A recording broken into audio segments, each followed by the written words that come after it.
Listo, creo que podemos empezar a grabar. La idea de grabar es, obviamente le vamos a dar una edición, pero la idea es compartir también pues el conocimiento que nuestras maestras nos han compartido durante el encuentro con más mujeres. Nos parece muy importante aprovechar la tecnología para compartir y para conectarnos. Entonces, queridas amigas, compañeras, queridas mujeres del segundo encuentro feminista sobre comunicación, pues yo no quepo de alegría, o sea, estoy, perdón si se me quiebra la voz en algún momento, pero es que todas tenemos nuestra, ¿cómo decirles?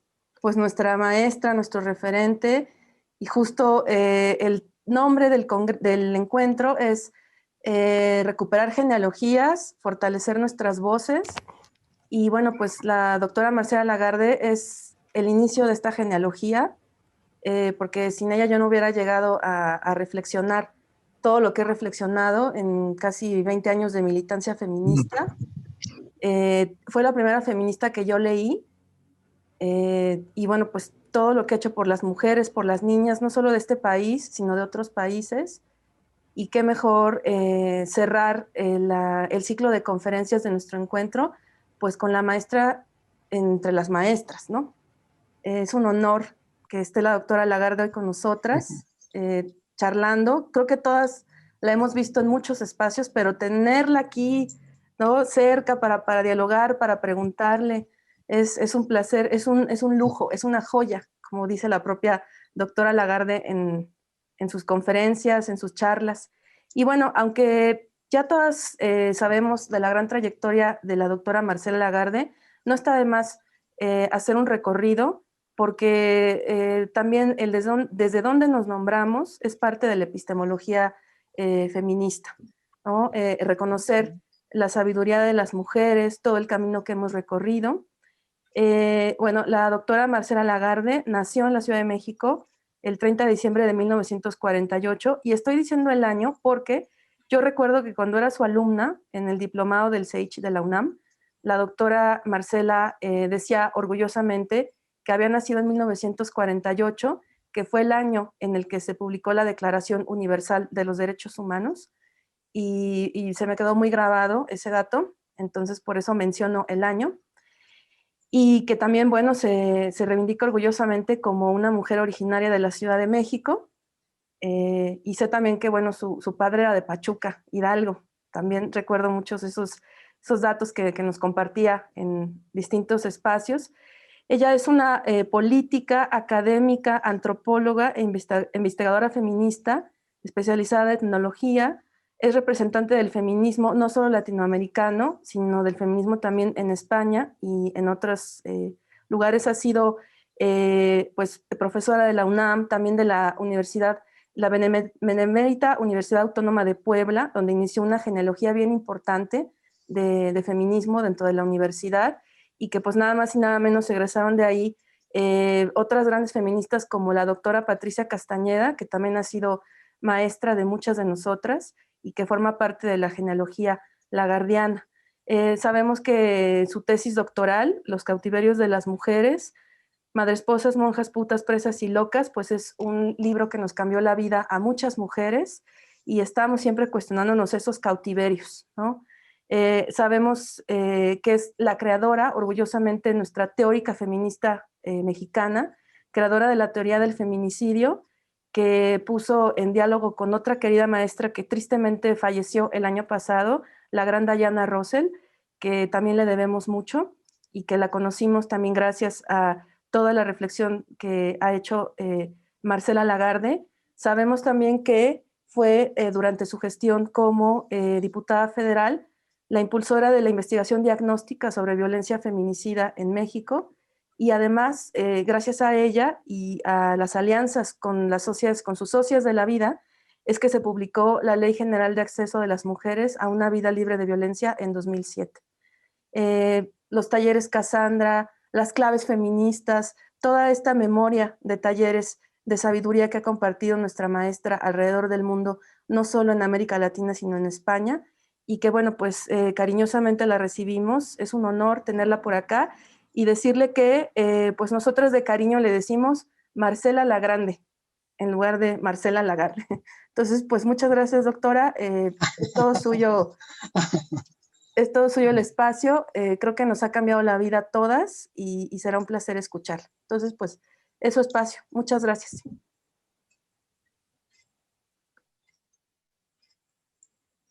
¿Yo ya empiezo o me espero Sí, a algo? por favor, doctora, empiece, por favor. ¿Empiezo? Sí, por favor. Bueno, decir primero que estoy muy contenta de haber sido invitada por ustedes a compartir su espacio, a convertirlo en un espacio común y con su experiencia, la mera verdad, me interesa mucho escuchar después que yo hable, que hagan ustedes preguntas, comentarios, lo que consideren. Bueno, el tema que me pidieron, que es un tema sustantivo, para mí es uno de los temas más importantes que yo he trabajado y que he tratado de compartir con más mujeres, es el tema de cada mujer ubicada en el mundo tiene un ubis, decimos, ¿no? Desde ese ubis, cada quien habla, cada quien se mueve, cada quien vive, cada quien, como sucede ahora, está confinada de manera distinta que la de junto y la de junto y la de junto. Compartimos algo que nos hace sentir semejantes, pero ya no compartimos muchas otras cosas en que no nos identificamos como semejantes. Pero con cada quien vamos recogiendo signos, mensajes suficientes como para que cada una detecte qué de la otra le interesa, qué de la otra le mueve el piso, qué de la otra le ayuda a pensar el mundo y a vivir. Entonces, el tema de la elaboración de las genealogías, para mi experiencia feminista, personal y también con muchísimas mujeres que he compartido, la genealogía es importantísima como un recurso. Es un recurso que no está dado. No es que una vaya a una tienda a comprar genealogías. No es así, salvo en que se trate de tiendas de libros, librerías, de tiendas de videos, de tiendas de cine, donde allí a lo mejor encontramos referentes, referentes de otras mujeres con las que queremos pensar el mundo. Y en ese sentido las elegimos y decidimos que son parte de nuestra genealogía. Y aquí quisiera introducir una nota antropológica clave para comprender el tema. Yo tomo el tema de las genealogías de un antropólogo llamado Kroeber, que hacía genealogías en las comunidades distintas a la suya, a su cultura, a las que llegaba porque sostenía que podía conocer a esa cultura a través de la genealogía reconocida por sus integrantes de esa cultura. Y hacía genealogías en los pueblos, genealogías por idioma, por lengua, por religiosidad, etc. Y también genealogías por parentesco. En realidad, las que se conocen más son las genealogías del parentesco. formamos parte de familias y formamos parte de relaciones de parentesco, como también lo investigó con esa enorme profundidad Levi Strauss en su trabajo sobre las estructuras elementales del parentesco. Entonces, cada una de nosotras puede, si no lo ha hecho todavía, iniciar haciendo su genealogía de parentesco, su genealogía familiar, quiénes son su madre, su padre, sus tíos, tías, sus abuelas y abuelos por ambas ramas familiares, ir recuperando quiénes son. Y digo recuperando porque algo cada quien sabe, sí sabe a veces, la mayor parte de las veces, de quién es hija, sabe de quién es hermana, pero hay veces que no sabe que tiene esos hermanos, esas hermanas. Entonces el tema con las genealogías es, a partir de hoy, instalarnos como investigadoras genealógicas y cada una investigar con sus parientes que todavía están vivos, sus abuelas, abuelos o sus madres, sus padres, hermanos mayores, ¿qué le pueden contar sobre sus familiares, sobre su gen, su origen? Por eso la palabra genealogía tiene el prefijo gen, que es origen. ¿Cuáles son sus orígenes? ¿De dónde llegaron sus padres, sus madres, si es que vienen de procesos migratorios? ¿De dónde migraron? ¿Qué idioma se hablaba en su tierra? ¿Hacia dónde van a migrar? Tal vez ustedes eso no sé si lo sepamos, pero la idea es recoger la genealogía familiar y saber cómo se llaman sus parientes. Y lo primero que tenemos que investigar es el nombre completo, el nombre como está anotado en el acta de nacimiento y tal vez el apodo u otros alias con que su pariente o parienta es conocido. En el caso de ustedes mismas, se trata de hacer su biografía, su autobiografía, su semblanza. Y ahí hay que empezar con el nombre de cada una de ustedes y que nos diga, que apunte en 3 renglones por qué se llama así. ¿Por qué se llama así? ¿Quién le puso su nombre? ¿A quién hace referencia? Y de esta manera ya estamos iniciando una averiguación acerca de nuestra propia vida, de nuestra propia persona.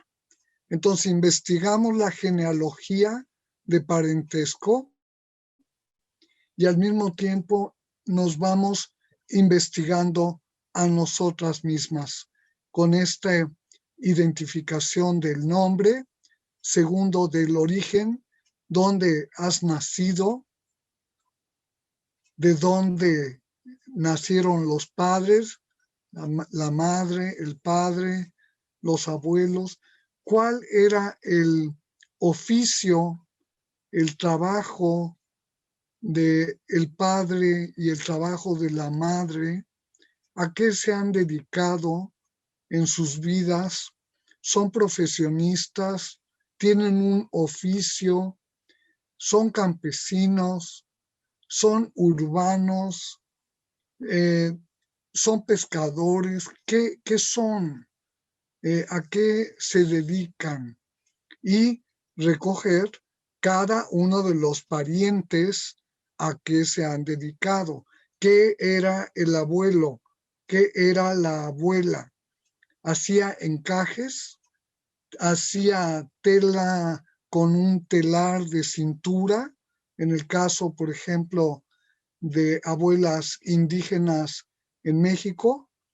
Muchas de ellas han sido tejedoras y han hecho su propia tela, han bordado sus propios trajes, sus huipiles.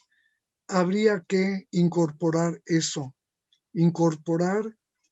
de a qué se dedica cada una de las personas de la genealogía. Y cada una a qué edad murió, en qué año nació, qué enfermedades graves tuvo.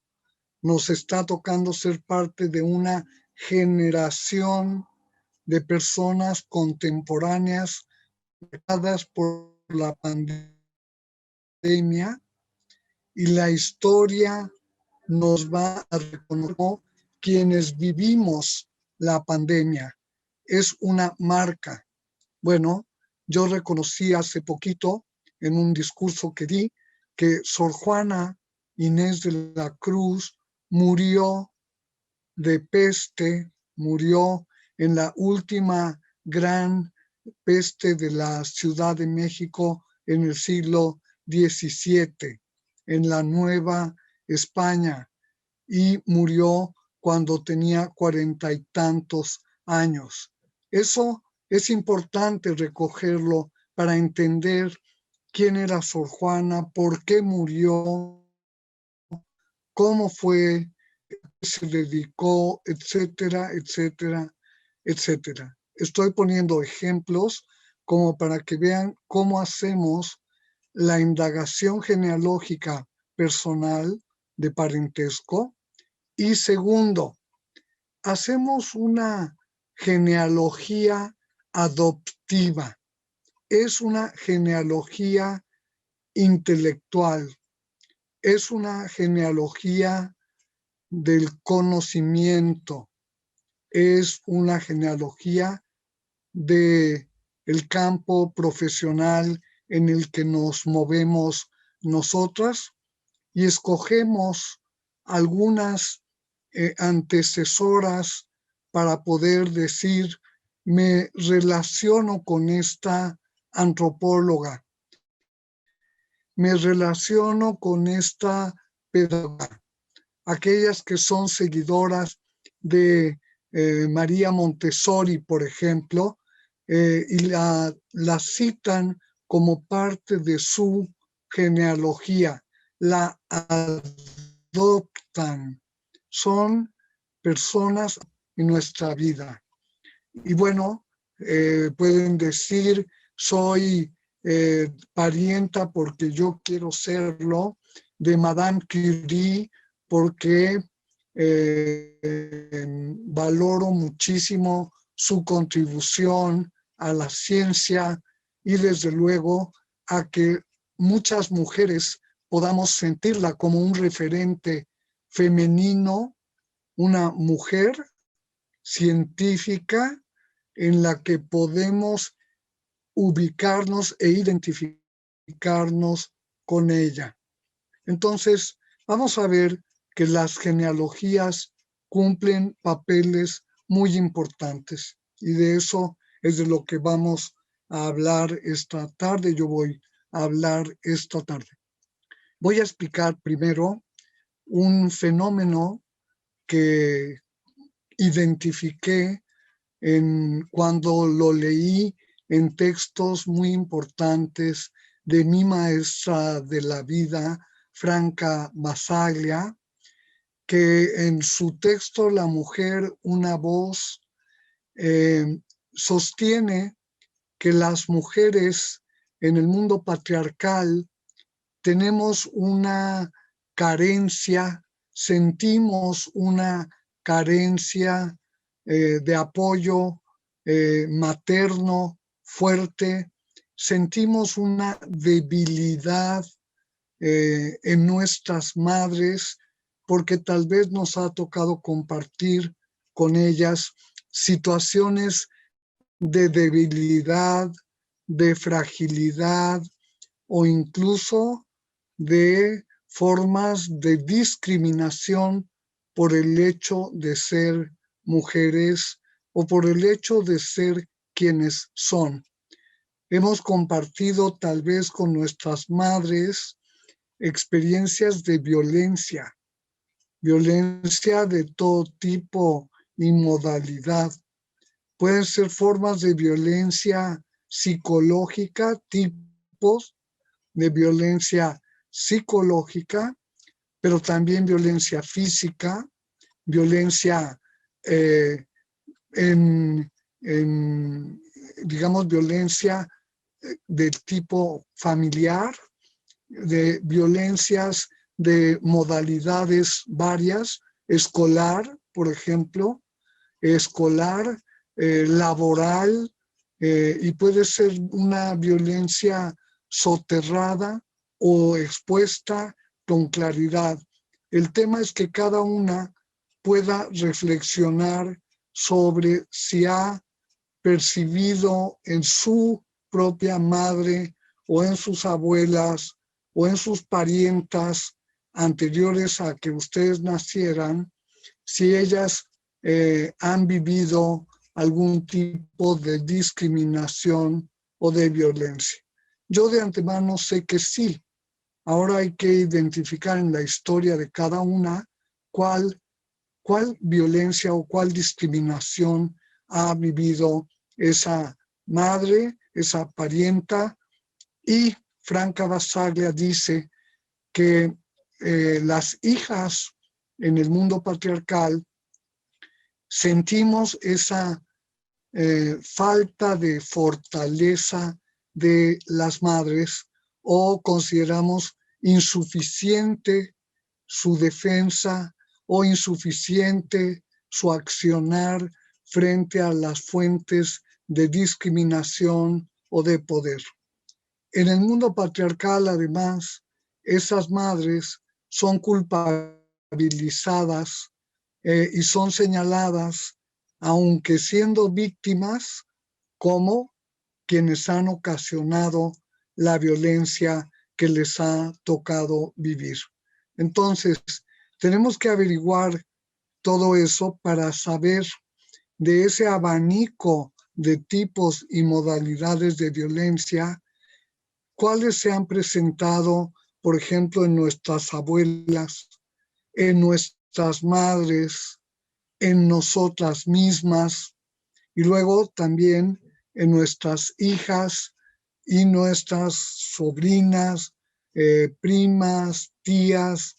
O sea, que tenemos que revisar las condiciones históricas de género de nuestras parientas.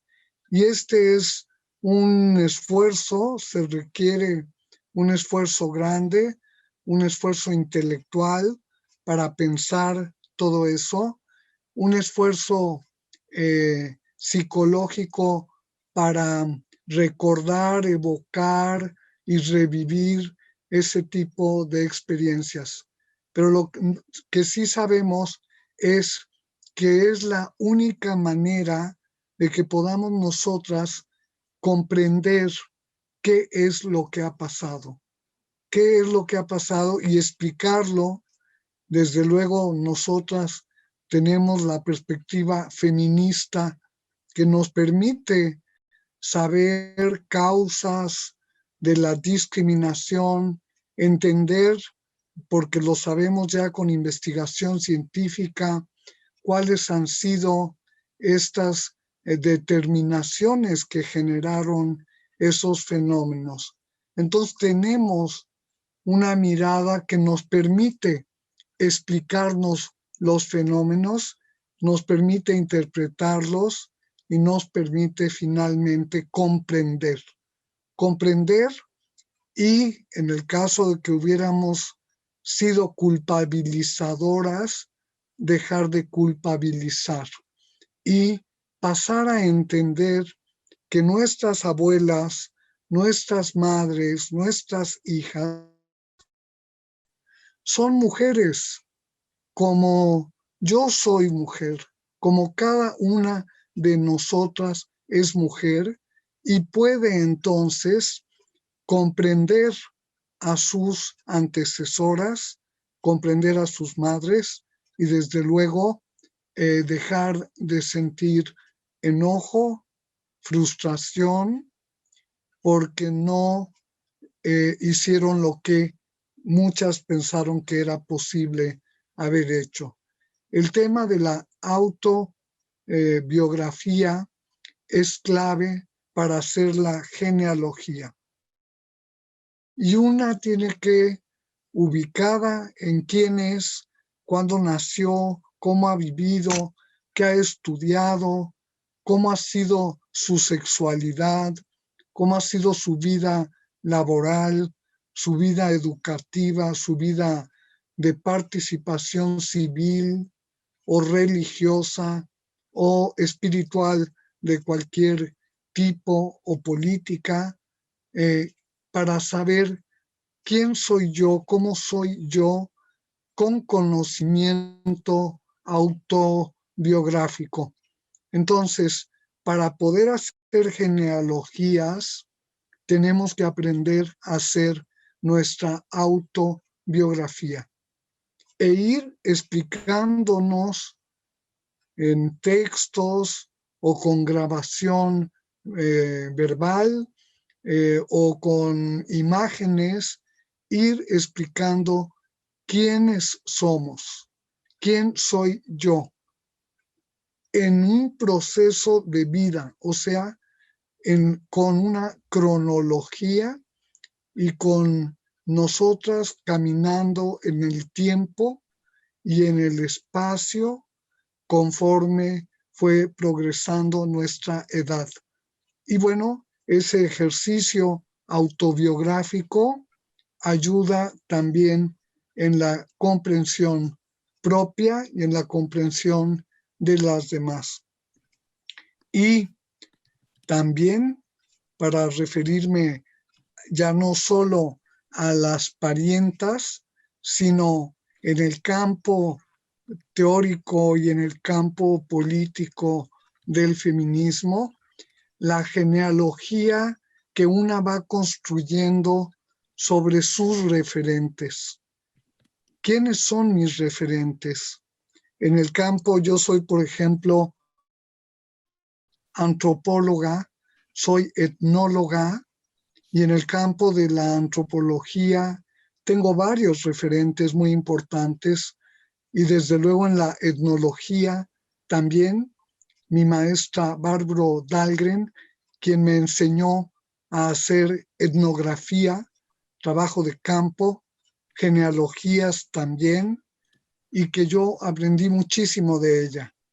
Pero sobre todo me pude identificar con una antropóloga como referente de mi capacidad, de mi vida intelectual y de mi posibilidad de llegar a ser una antropóloga como alguien a quien yo admiro y respeto.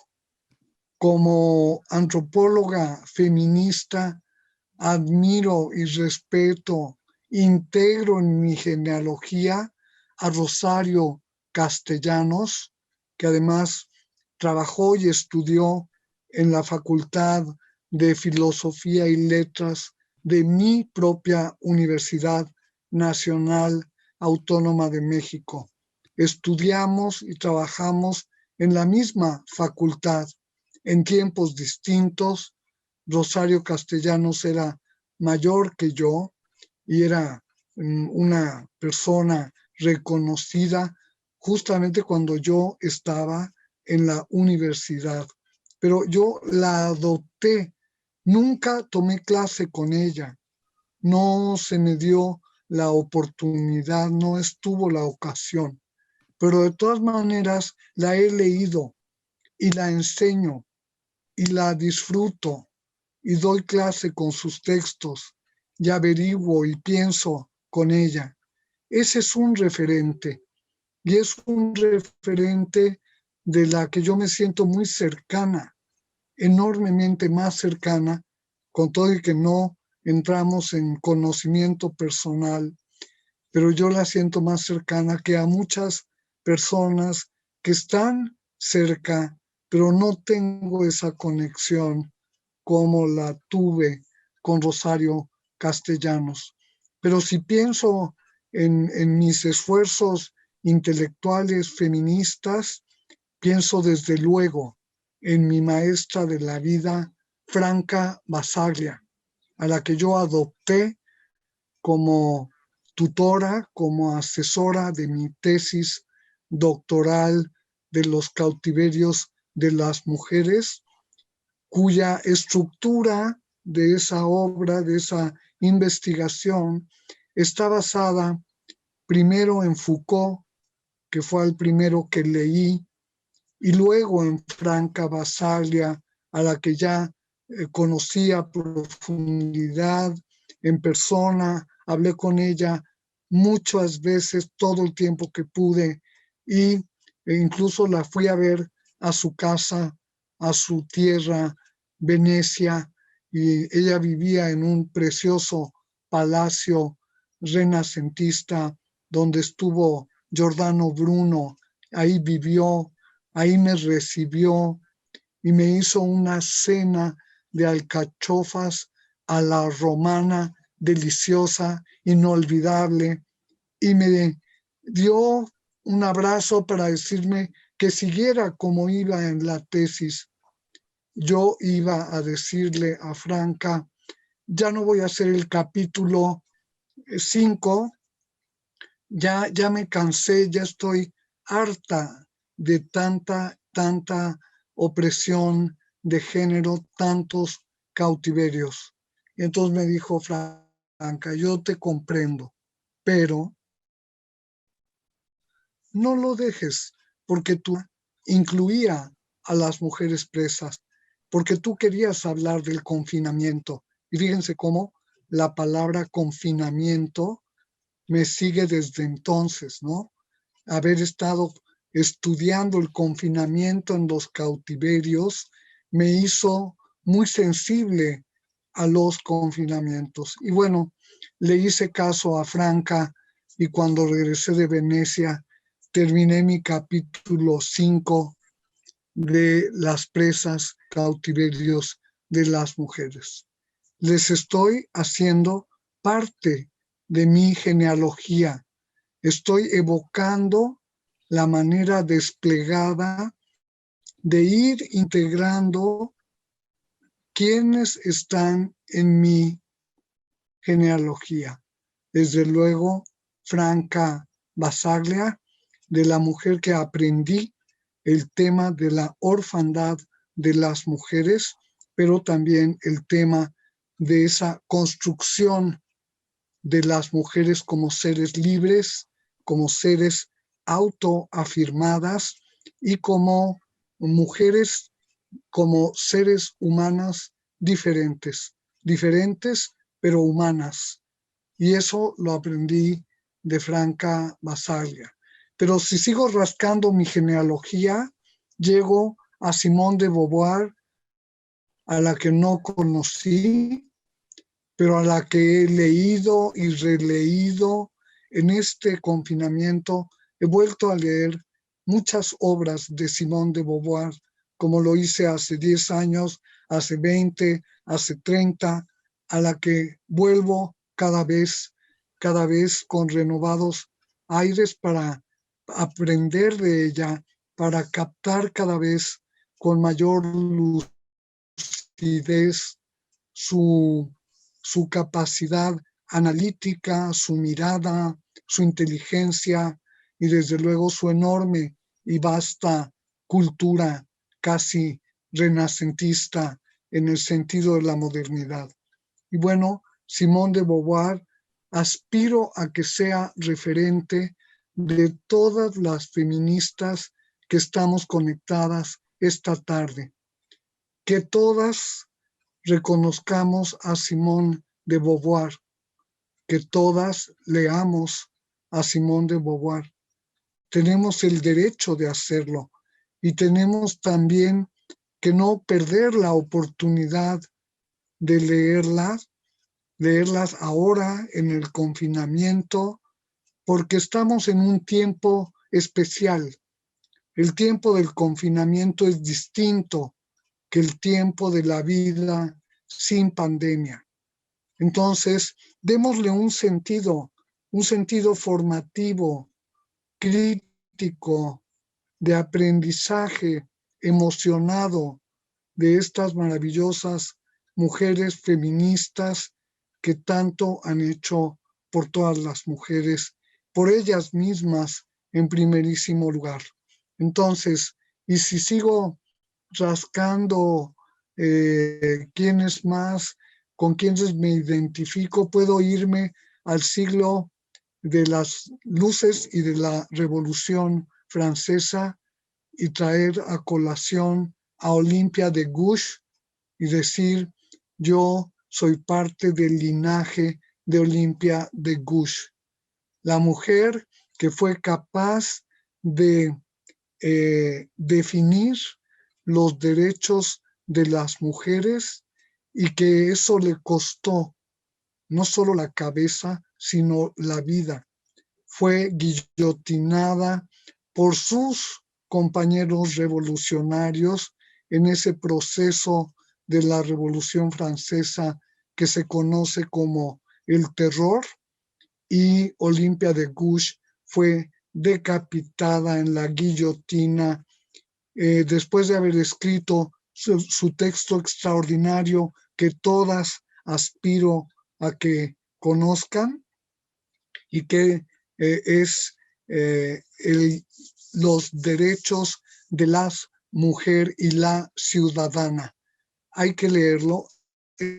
Es una declaración parecida a la Declaración de los Derechos del Hombre, pero precisamente ella, Olimpia de Gouges, hace la crítica de esa Declaración de los Derechos del Hombre porque sostiene no incluyen los derechos de la mujer y la ciudadana, que son específicos, como específicos son los derechos del hombre y el ciudadano. No son de todas las gentes, son derechos de los hombres.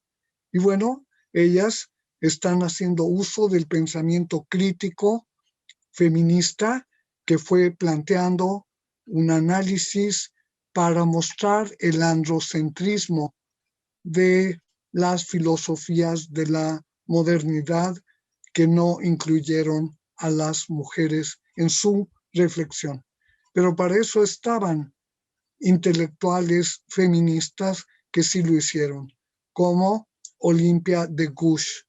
Sé que mis amigas, colegas, alumnas de Zacatecas tienen una colectiva, Olimpia de Gouges, que formaron después de unos talleres que hicimos en Zacatecas hace años. Y me encanta porque ellas son difusoras del pensamiento de Olimpia de Gouges y difunden ese decálogo, esos principios de los derechos de la mujer y la ciudadana.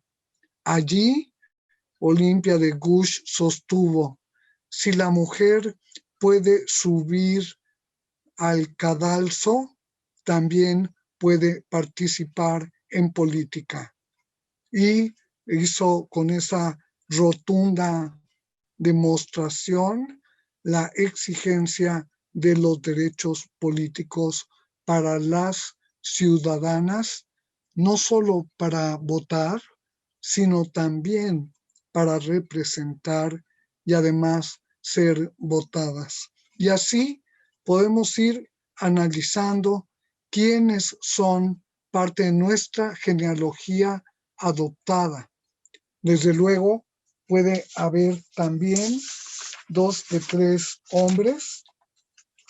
Diré que recientemente se hizo un homenaje a un hombre muy interesante que forma parte de mi genealogía, pero lo dejo en el capítulo de hombres, que se llama Edgar Morin, el gran teórico de la modernidad, el gran crítico, el gran libertario, uno de los últimos de la escuela de Frankfurt y desde luego muy en conexión con, en su época, Simone de Beauvoir, pero también con otros autores franceses, con Lévi-Strauss, y él mismo fue un indignado de los movimientos de indignados en Francia y en Europa en años recientes, indignados, críticos y propositivos.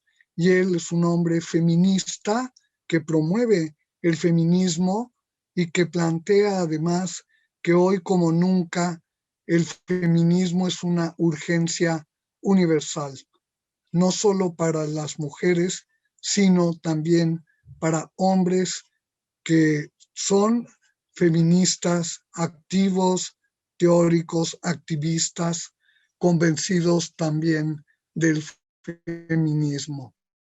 Pero quiero volver a las mujeres y les estoy dando nombres para que si no las conocían, las conozcan. Estos días recientes he iniciado todas mis charlas haciendo una especie de recordatorio de feministas que murieron en estos días de la pandemia y que unas murieron por COVID, otras por toda la complicación con enfermedades previas. Una de ellas, y la quiero mencionar, también la mencionaron al presentarme, es Diana Russell, mi colega entrañable, de la que yo aprendí la perspectiva política de análisis de género de los crímenes contra mujeres. Eso es lo que yo le aprendí a Diana Russell y le aprendí su convicción enorme, su radicalismo, su convencimiento, además siempre discreta, siempre, como decía ella, como una dama, pero radical como una dama. Diana Russell me permitió ahondar en el tema de lo que ella llamó el femicidio y que yo cambié un poco para llamarle feminicidio, porque a diferencia de Diana, yo incluí en el fenómeno del feminicidio la responsabilidad y la actuación del Estado como parte del problema. Y Diana Russell, como era anarquista, no veía al Estado y entonces ella no incluía el análisis del Estado en lo que investigaba. En cambio, yo investigaba la omisión del Estado, la negligencia, la colusión, la corrupción, o sea, la impunidad enorme de la que gozan los hombres y sus violencias en la sociedad y también en el Estado. Y esa diferencia, bueno, hizo que yo desarrollara una teoría propia con la que Diana finalmente estuvo de acuerdo. Publicamos varios libros juntas, antologías de feminicidio en el mundo, y cuando fui presidenta de la Comisión Especial de Feminicidio, invité a Diana Russell a venir a México, vino, fue a la Cámara, se entrevistó con las diputadas y los diputados y entendió por qué yo le decía que no podíamos hacer acciones como si no tuviéramos ningún poder, que teníamos algunos poderes y que teníamos que usar todos nuestros recursos para nombrar el problema del feminicidio y para buscar alternativas allí donde se estaban generando. Y las encontramos. Hay alternativas al feminicidio planteadas en la Convención CEDAW, que es la Convención para la eliminación de todas las formas de discriminación de la mujer, y en la Convención Belém do Pará, que es una convención para erradicar todas las formas de violencia contra las mujeres y las niñas. Y finalmente, utilicé la Cumbre de Viena con su declaración acerca de la humanidad de las mujeres. Hablar en femenino, decir ser humana y no ser humano si somos mujeres, es una reubicación genealógica, genérica, muy importante que hicieron en esa cumbre de Viena cuando se votaron y se aprobaron una serie de derechos y libertades de las mujeres. El primero de ellos, el derecho a una vida libre de violencia. Y ese derecho es el primer derecho humano de las mujeres. Si se fijan en México, cuando hicimos la ley, tomamos este apoyo teórico, jurídico, y la ley que hicimos para diseñar una política integral del Estado mexicano para erradicar la violencia, está basada en la consideración de ese primer derecho humano de las mujeres. La ley se llama Ley General de Acceso de las Mujeres a una vida libre de violencia. No es una ley en contra de la violencia, es una ley a favor de los derechos humanos de las mujeres y a acceder a una vida libre de violencia.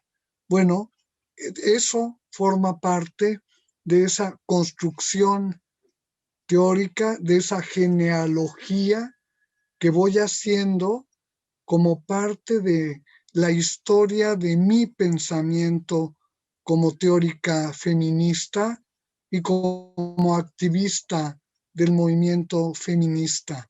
Y la genealogía me sirve para no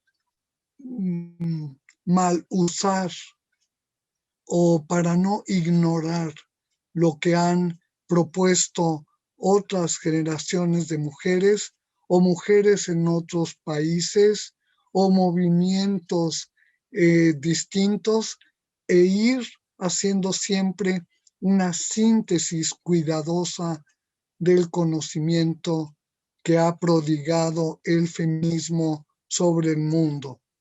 Hoy mismo en la pandemia yo encuentro que se cumplen tantas cosas que hemos señalado desde el feminismo durante tanto tiempo en torno a las crisis que estamos viviendo ahora, y pienso cuánta verdad teníamos, cuánta razón teníamos las feministas a hacer la crítica a las desigualdades que provocan pobreza, miseria, insalubridad, enfermedad. Nosotras llevamos décadas exigiendo una reestructuración social, la eliminación de la desigualdad. Hemos hablado de la igualdad entre los géneros, igualdad entre mujeres y hombres, para poder construir algo en colaboración, algo en cooperación entre mujeres y hombres, y para superar la opresión de las mujeres y con ella, desde luego, todos los tipos y modalidades de violencia, incluyendo la violencia feminicida que está incorporada en la Ley General de Acceso de las Mujeres a una vida libre de violencia. Hoy estamos en el tránsito de esta pandemia, reelaborando nuestras propuestas. Por ejemplo, la modificación de la separación arbitraria entre lo público y lo privado, que en el momento de la pandemia ha entrado en crisis. Lo privado ha recibido, aparte de lo público, por ejemplo, a gran parte del sistema escolar, que hoy funciona en el confinamiento a través de las redes virtuales, y allí están las escuelas en las casas, y en muchísimas casas las mamás, las hermanas mayores se están haciendo cargo de ser consultoras educativas, apoyadoras, digamos, agentes educativos sin paga, sin reconocimiento y con un aumento del trabajo y la jornada. Es impresionante ver todo lo que está pasando en esta quietud, en este confinamiento, cómo los hogares están cambiando y cómo también, según dice la CONAVI, ha aumentado la violencia contra mujeres y niñas desde que empezó la pandemia, porque ya había violencia tras los muros del mundo privado, ya había violencia contra niñas y mujeres, violencia sexual, psicológica, había incesto, había violencia física, había violencia, todos tipos incluyendo violencia virtual, y ya estaba esa violencia con la pandemia y el confinamiento. Las mujeres y las niñas quedamos en el espacio del mundo privado, donde los hombres patriarcas, los hombres machistas violentos, someten día a día a las mujeres que consideran de su propiedad en el ámbito doméstico. Y por eso se ha incrementado la violencia. Y por el incesto y por las violaciones, que hay una gran cantidad de adolescentes embarazadas y que ha aumentado la tasa de embarazos en todo el país. Embarazos no deseados, no planificados, no buscados. Embarazos producto de una sexualidad no protegida, no cuidada, sin recursos de prevención, sin una cultura de la libertad sexual, y desde luego en que las jovencitas, las adolescentes, las niñas quedan expuestas desde luego a los depredadores sexuales que ya estaban en su casa. Entonces, todo eso está saliendo a la luz pública, y todo eso tiene que ser considerado en todo lo que planteemos como mecanismos para mejorar la calidad de la vida en la pandemia.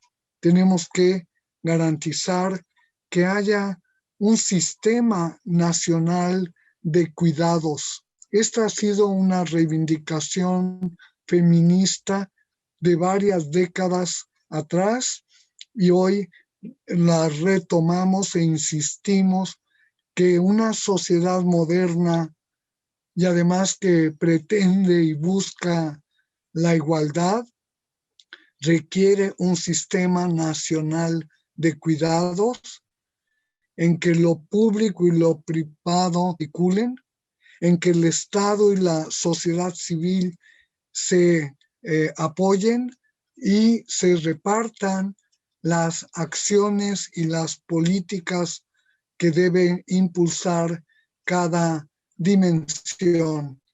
la sociedad civil y la sociedad política, Sistema Nacional de Cuidados. Cuando hicimos la Constitución de la Ciudad de México, hace 4 años, incluimos en la Constitución la creación de un sistema para la Ciudad de México, un sistema de cuidados que desarrollara una política articulada de el cuidado para la salud, el cuidado para la vida, el cuidado para el bienestar. Y todavía no tenemos ese sistema local que ya es constitucional. Entonces, las generaciones actuales de feministas ojalá retomen la constitución de esta ciudad. Es una constitución que hicimos con perspectiva feminista de género de la A a la Z. Toda la constitución tiene perspectiva de género y sería importante que, así como hacemos encuentros sobre este y otros temas, hagamos encuentros también para conocer los recursos jurídicos que hemos desarrollado, por ejemplo, esa constitución que es tan importante en nuestro país. Aprovecho para decir que la Asamblea Constituyente se reunió y trabajó con un principio paritario. Aceptamos formar parte de ese ejercicio si éramos 50% de mujeres y 50% de hombres. Y esa asamblea constituyente es el primer evento trascendente de reforma del Estado mexicano que es paritario. Fue paritario. Allí éramos 50% mujeres, 50% hombres. No solo éramos pares, iguales, sino además éramos paritarios, 50%, 50%. Y quiero decirles que se inaugura un proceso electoral en nuestro país. Van a cambiar 21,000 cargos. Van a cambiar 21,000 cargos. Necesitamos proponer mujeres feministas para ocupar cargos de diputadas locales, de senadoras, de gobernadoras, de presidentas municipales, alcaldesas. O sea, tenemos que agarrar el paso de las que ya construyeron el espacio para la actual participación de las mujeres. Pero no podemos no utilizar ese recurso. Ojalá seamos capaces de comprender que tenemos normas que obligan a la paridad y por lo tanto nunca ha habido en México elecciones que se lleven a cabo bajo criterios de paridad. Y el resultado va a ser que de pronto va a ingresar a la clase política 50% de mujeres. 50% de mujeres actuando en los municipios, en los congresos locales, en las gobernaturas. Necesitamos convocar a mujeres políticas feministas de todos los partidos, porque hay feministas de distintas orientaciones políticas partidistas, pero hay, y tenemos que dar un paso de pluralidad, de apertura, para hacer un trabajo de género, para beneficio de todas las mujeres y de una sociedad proactiva hacia la igualdad entre mujeres y hombres. Y me importa mucho decir que en las genealogías tenemos que saber dónde nos ubicamos. Yo vengo después de otras que ya habían hecho un esfuerzo. No puedo derrocharlo. Tengo que retomar ese esfuerzo y seguir trabajando en ese eje, en esa problemática, para no perder lo conquistado, lo construido, lo normalizado o legalizado. Todo eso está enfrente de nosotras. Me parece que lo que puede pasar en la política está marcado por el tema de la igualdad entre los géneros y desde luego por la igualdad en general, igualdad étnica, igualdad etaria, igualdad entre personas de clases sociales distintas, o sea, igualdad para la salud, igualdad para la educación, igualdad para la política. O sea, en esos términos de la igualdad como principio feminista rotundo, me parece que tenemos todo que recuperar y que hacer, indagar quiénes son nuestras referentes genealógicas, que podamos decir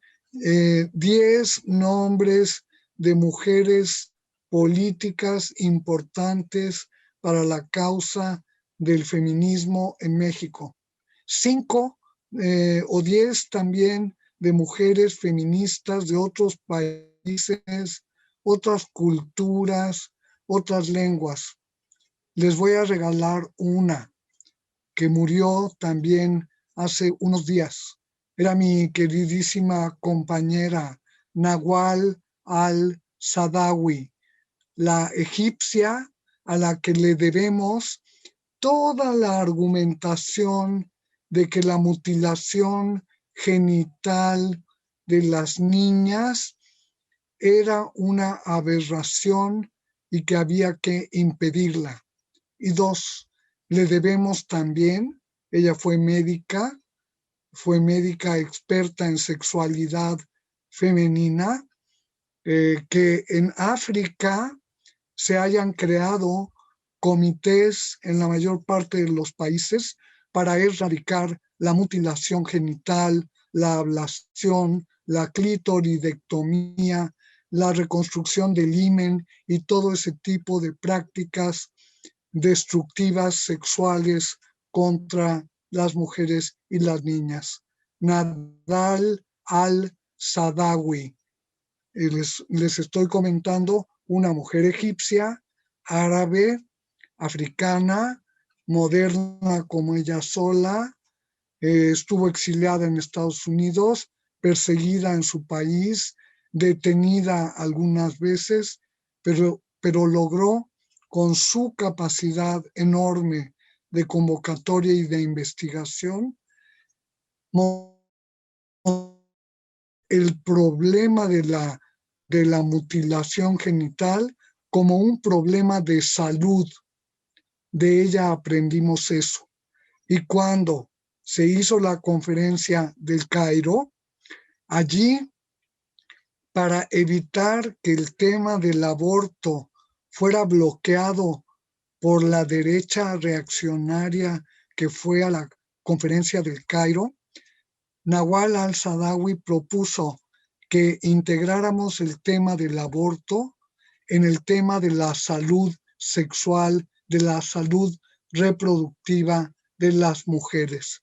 Y fue la manera en que se logró aprobar por primera vez en un organismo de la ONU el tema del aborto como un derecho a la salud. Eso se lo debemos a Nawal al-Saadawi. Y así podemos tener el nombre de Malala, una niña maravillosa que fue balaceada en su cabecita por haber defendido el derecho de las niñas a la educación musulmana y absolutamente convencida de sus derechos humanos a los 12 años y es también parte de nuestra genealogía, porque, ojo, no son solo las mujeres viejas las que son parte de una genealogía feminista, son también las niñas de las que aprendemos todos los días, niñas que hoy están en esfuerzos a favor del medio ambiente, la rusa, que ahorita olvidé su nombre, la sueca, que son unas niñas maravillosas que trabajan por el medio ambiente y que trabajan por evitar el calentamiento terrestre, etcétera, etcétera,